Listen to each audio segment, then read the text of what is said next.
káàbọ̀ sábàlá ìròyìn lórí ètò wa Agogo Ayo. Orúkọ tèmi ni Olúwaṣèyí Ògúnlẹ̀yẹ. Kókó inú ìròyìn náà rèé. Àfẹ́sọ́nà JUDE Okoye tọwọ́bọ̀wé iṣẹ́ pẹ̀lú iléeṣẹ́ SOULMATE. Agbẹ́rẹ́jáde orílẹ̀-èdè Ghana lu oníṣòwò orílẹ̀-èdè Nàìjíríà ní jìbìtì. WIZKID àti TIWA tọwọ́bọ̀wé fún iṣẹ́ tuntun. Ẹ wá nǹkan fìdílé ká tó gbádùn ìròyìn náà lẹ́kùnrẹ́rẹ́. Lẹ́nlọ́lọ́ yìí ni arẹwà obìnrin ní Ifeoma Okeke tó jẹ́ àfẹ́sọ́nà gbajúmọ̀ agbórinjáde JUDE Okoye tọwọ́bọ̀wé iṣẹ́ pẹ̀lú iléeṣẹ́ tó ń ṣe ìparun SOULMATE níbi tí yóò ti ṣe ọ̀pọ̀lọpọ̀ ìpolówó ọjà pẹ̀lú AFESONO àti Iroyin fún ìparun náà.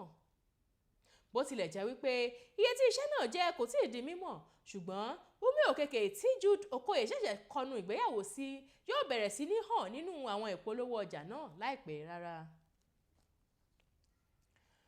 Àwọn gbájúẹ̀ tí oníṣòwò kan lórílẹ̀‐èdè Nàìjíríà Elizabeth Osaiku-Uomua lérò láti bá ṣòwò pọ̀ ti lù ní jìbìtì owó tó tó $45,000.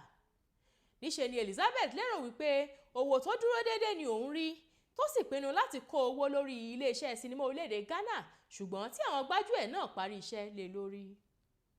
Arábìnrin náà ní òun lọ sílùú Gambia fún okòwò kan níbi tó ti wo eré sinimá The Bride Price tí iléeṣẹ́ agbẹ́rẹ́jáde kan lórílẹ̀‐èdè Ghana Venus Films gbé jáde. Ó ní òun nífẹ̀ẹ́ eré náà, òun pinnu láti kó owó lé lórí, òun sì pe ọ̀gá àgbà iléeṣẹ́ náà Abdulsalam Mumuni láti sọ èròǹgbà òun fún un. Elizabeth ṣàlàyé wípé alákòóso eré kan lórílẹ̀‐èdè Ghana tó ń jẹ́ Larry ló dúró gẹ́gẹ́ bí alárinà àwọn méjèèjì, ó sì gba owó náà lọ́wọ́ òun pẹ̀lú ìlérí wípé òun yóò kó fún ọ̀gá àgbà iléeṣẹ́ Venus Films lẹ́yìn tó ti fi ìdí rẹ̀ múlẹ̀ wípé alábàáṣiṣẹ́pọ̀ òun ni Abdulsalam Mumuni jẹ́, ṣùgbọ́n òun ò gbọ́ nǹkan kan nípa owó yìí mọ́.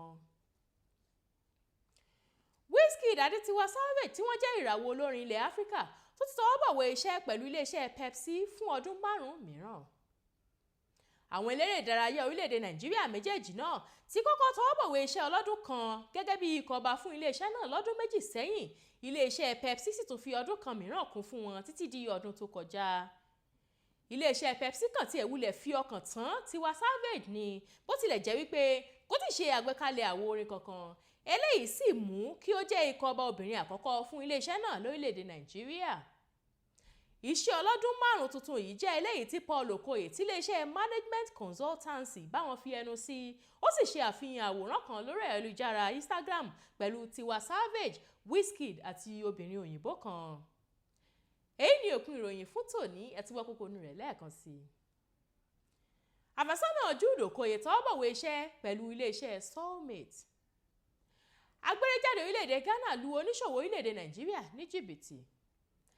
WIZKID àti TIWA tọwọ́bọ̀wé fún iṣẹ́ tuntun. Àwọn ẹjọ́ bẹ́ẹ̀ lọ lórí abala ìròyìn lórí ètò wa Agogo Ayo fún tòní. Lẹ́ẹ̀kan sí orúkọ tèmi ni Olúwaṣèyí Ògúnlẹ̀yẹ. Ètò sì ń tẹ̀síwájú, ẹ má bá wa kálọ.